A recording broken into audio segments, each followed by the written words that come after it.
So by now some of you guys know that my Pajero Sport is sold, and I thought before I get rid of it and before it's sold and it goes to the new owner today, I wanted to share with you my impressions of what I think about the PowerPlus Throttle Controller. Now, before anybody jumps to conclusions or whatever the case is, I just want to say this is a very controversial topic.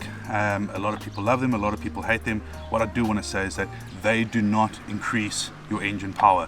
There is nothing in this module here that is able to increase your engine power. What it does is it controls your throttle so that when you accelerate, you're able to get a much better throttle response out of it. Now, I've been running it in my van for roughly 4 months, going on 5 months now, and immediately I noticed an improvement. There's no improvement in power, there's no improvement in fuel economy. What there is an improvement in is the drivability of the vehicle. Having fun with it, being able to put your foot down and it actually responds instead of the slow laggy foot pedal that generally comes with the Pajero Sport. That is the one thing I hated about the Pajero Sport when I bought it, was the first like 35% of the throttle. There was nothing, and all of a sudden it picked up. That's not turbo lag, it's purely just throttle response and how they've programmed it. Off-roader was great because you didn't have that jerkiness that some of you may have seen when we did the Grabouw 4x4 outing, and I will put a link to that up here, but also a link in the description. You can go and watch that video when we went out and I took this beast out there and we had a lot of fun.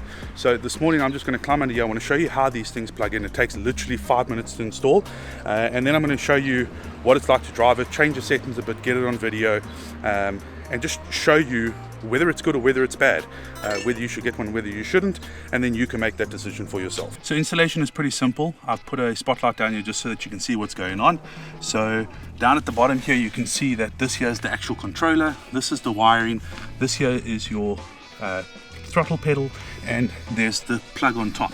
And all you simply do is unplug that, plug the throttle controller in there, up there, and route your wiring through. And what I've decided to do is mount the throttle controller here, because what nobody tells you is that at night that shines up bright, and if it's somewhere over here on the dashboard or whatever the case is, it can give you a bit of a glare in your eye. So I've decided to put it down at the bottom there. It's out the way. When you're sitting in the driver's seat, you know it's there.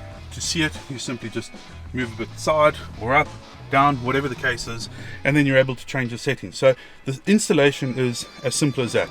Probably 5 minutes, which includes fitting it, cleaning it, tidying up the cables. Now we get to go and have some fun and drive. So unfortunately, filming is not going according to plan today. I was trying to get my little draggy app up and working. That's not working, so I've enlisted the help of my beautiful wife, Lindy, who's behind the camera, and she's just going to help us. So throttle controller's in.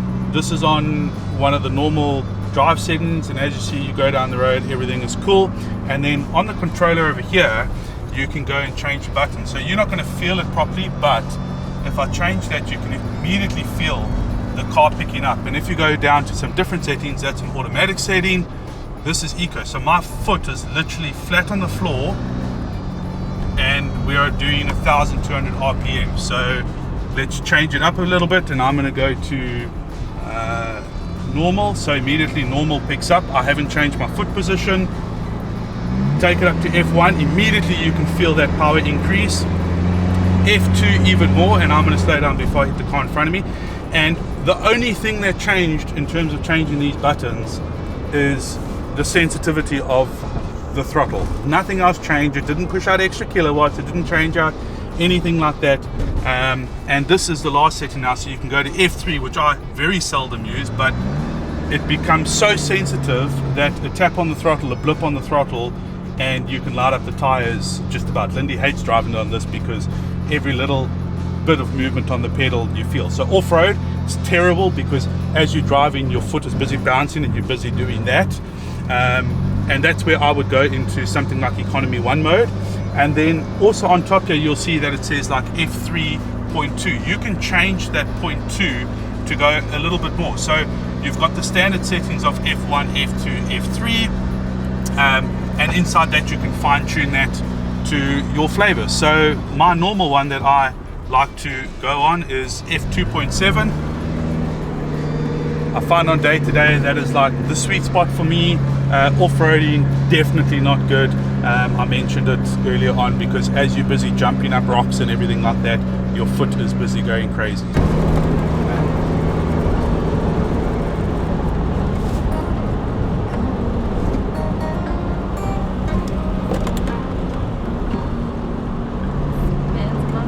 you had to ask me, Richard, would I spend the money again? Absolutely, 100% well worth it. Local market in South Africa here, they go for about 2,000 Rand, just depending on where exactly you buy it from. 100% well worth the 2,000 Rand. Even Lindy, when she got in the car and drove it for the first time, she was like, wow, this feels like a completely new vehicle to drive. So, well, there goes the groceries in the background. If it's something that you constantly feel like your throttle's not giving you the performance that you want, 100% worth it. Do not get it expecting to get a power increase. Do not get it expecting to get better fuel economy. No matter what the manufacturers say, no matter what everybody says, it doesn't give you more power. If you go and Google it, you can go and read on the manufacturers' websites, the ones that are honest at least, but 100%. So anyway, that's it for this video. Thank you very much. I hope that if you got some value out of this one, smash that like button, smash the subscribe button if you haven't.